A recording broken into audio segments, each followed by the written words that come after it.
sociales. En este día de hoy les voy a estar mostrando cómo tocar el ritmo de guapango. Es un ritmo mexicano, pero que según la historia es un ritmo bien hermoso. Espero pues que les agrade. El ritmo se toca primeramente, le damos la cuerda hacia arriba, hacia abajo, luego hacia arriba, luego pausamos, luego hacia arriba, luego hacia abajo y luego hacia arriba. Es todo el tiempo continuamos de la misma forma.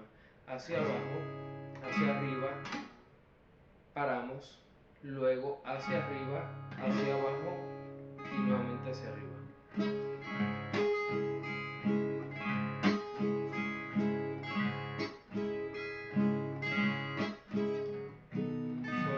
Séptima, do mayor, re menor, la menor, mi séptima, la menor.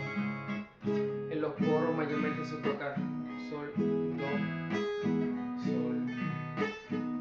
do, re menor, la menor, mi séptima, la menor, re menor.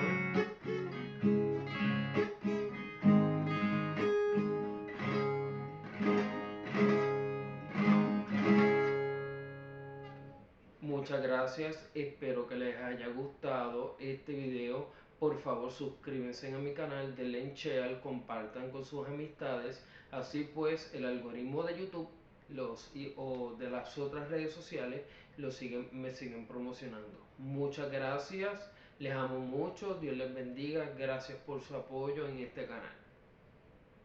Espero haberles ayudado en algo del conocimiento que así Dios me ha brindado. Gracias.